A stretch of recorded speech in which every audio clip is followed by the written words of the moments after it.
All right, y'all. Quick word from our sponsor. Discover the hassle-free trailer leasing experience with Paramount Trailer Leasing, a family-owned business based out of the greater Fort Worth area. With more than 30 years of industry experience, they offer a range of high-quality trailers from flatbeds to dry vans and specialized models designed to meet all of your transportation needs. Enjoy flexible lease terms, competitive rates, and a same-day simple leasing process that requires no credit checks and guarantees trailers with no recap tires. Just fill out an online application, have your lease agreement prepared, receive a call to arrange pickup, sign the agreement, hook up, and get on the road all in one day. Visit ParamountTrailerLeasing.com today, and also you get free breaks for the lifetime of your lease just by mentioning Truck and Hustle. All right, y'all, let's go. On the trucking side, who was your typical like avatar? What did these businesses look like? Were they like one truck operations? Tell me a little bit about what they look like. Yeah. So again, like I said, this is trucking in general. Most of our customers, and even today, are 5 or less trucks. Because again, you get into the bigger fleets, and we do have larger fleets. I mean, we have some companies that are 200 plus trucking units that use our service, but the guys that really need our service, it's going to be that 5 to 10 truck range. It's the guy that they're not out there avidly searching. You know, a lot of these, they have relationships, but they're just trying to fill in the gaps. So it's usually that small 1, 2, 5 truck operator that, hey, they're running for this company, but, you know, they're running these offshoot loads that they need reloads coming back, or they just get into a dry patch or getting a slow season where they need to find, you know, freight to fill in the gaps. So is that typically where they find work? They're running for a dedicated company, or how are they finding opportunities before they find a bulk loads to find like a load board full of them? Yeah, most companies, and I would say this, most truckers that I've met over the years, they get into trucking because somebody tells them they need a truck. You know, hey, I need a, you know, and just say our example. So say you got a guy, well, let's use an example. We're up here in the Northeast, but say he gets a call, his buddy's hauling for Purdue Ag. You know, they're huge up here, and hey, they need more trucks. Well, you need to get a truck. Well, he starts doing the research and gets hold of the bank, gets the truck, gets his authority and all that. Well, he starts hauling for Purdue. Well, then he starts learning like, well, Purdue's only got this amount of freight. If I'm going to keep my truck busy, or hey, Purdue's moving these loads down south somewhere, I got to find reloads out. Then they find a company like ours, bulk loads, to fill in the gaps. There are companies too. They come to us today fresh, just trying to find loads, and I would say that's probably 50% of it. Okay. But I think most guys too, you're not going to go just blind turkey into freight without having some kind of initial contact or loads that you're going to be moving. No, I understand that, but I'm just saying, like, typically, how would they are they reaching out direct? Like, how were they finding loads before using the load board? Like, what was the process to find loads? I think word of mouth. Yeah, because a lot of these guys, they know a buddy that's running for somebody, or they're a company driver that's hauling for somebody, and they know that there's opportunity to do that. So I think that's how they would find it originally. But I think as the trucking company evolves, and you know this, I mean, trucking is never consistent. Things change, things drop. You know, you got to have backup plans, and I think that's where they find us then. Got it. And then when we say bulk loads, you kind of alluded to this earlier, but talk about some of the different commodities that you guys have on the platform. Yeah. So when we're talking about bulk, it's going to be all dry and liquid bulk materials, and usually like raw materials. So it's easier to say what type of trailers do we commonly use on our website. So since we're in agriculture, a big one's going to be hopper bottom trailers, and those are the ones, it's got the 2 hoppers on the bottom, it's a tarp on top, grain gets dumps in the top and then flows out the bottom. In-dump trailers, and again, there can be multiple types of in-dump trailers out there, but any in-dump trailers that are hauling aggregates, rock, coal, fly ash, even on the recycling side, so they can be hauling scrap metals, and kind of coils, any kind of byproducts of aluminums, alloys, anything of that sort. Walking floors, those are going to be hauling mulch and bulky type materials. Live bottoms, those are going to be hauling, they can be doing any kind of aggregates, wet feeds, stuff like that. Pneumatic tankers, those are the ones that are going to be, it's a compressurized tank. Those are going to be hauling really fine powdery stuff. So that's on the dry bulk side. Liquid side, as said, any kind of type of liquid. So for us, it's going to be probably more, well, I mean, we can do fertilizers, gasolines, fuels, some food grade stuff.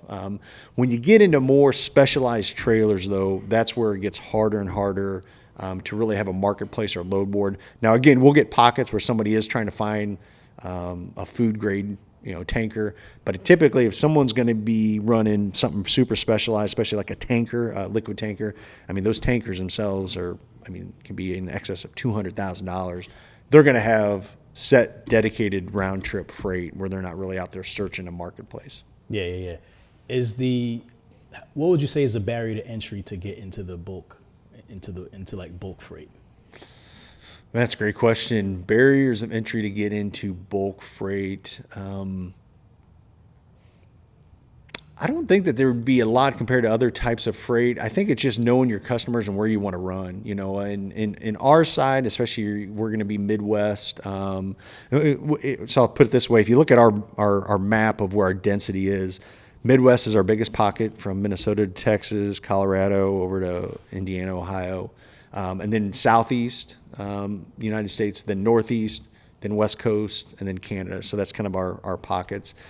So I think it has a lot more to do with where you're located. If you're listening to this and you're in, Oklahoma, there's going to be, mega amounts of bulk freight. But if you're listening to this and you're maybe in New York City, maybe a little limited. I mean, depending on where it is. I was actually looking. So for some odd reason, I'm not saying there's no bulk up there. Like in Maine, we have like 2 users. Okay. I don't know why we don't have more, but yeah, in Maine, like it's just one of those spots where we don't have a lot of bulk freight moving.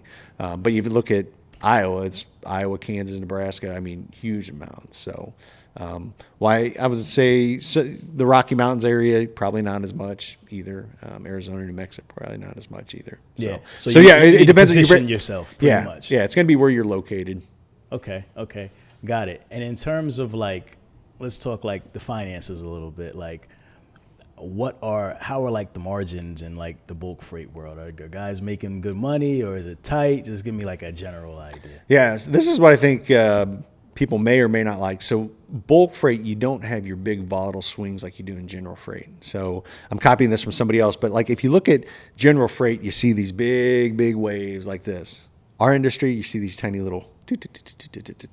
So you get just as smaller. So yeah, we get some downs and we get some ups, but it's not going to be like the general freight where you get this mass running of people getting into it. X amount. Everything's moving to Consistent. This big crash where everybody's getting out, but you don't see the big falls. But yeah, I think margin wise, you're not going to have your big swings in margin, but you're not going to have your big drop offs in margin either. So.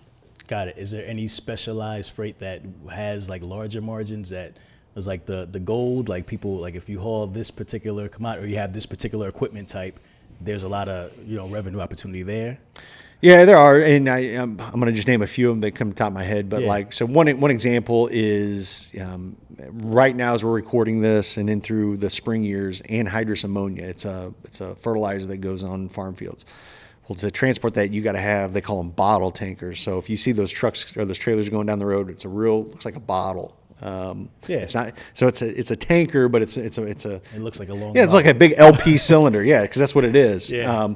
But those, when they run, when anhydrous is moving, there's not a truck to be found, and those guys are making, bank. And again, because you got to have that trailer, plus it's hazmat, plus they're running. Very seasonal, so those guys, I can't even put a price to it. But a lot of those guys, they'll run enough just in that quick window of anhydrous that they can coast for the rest of the year. How much does a trailer like that cost?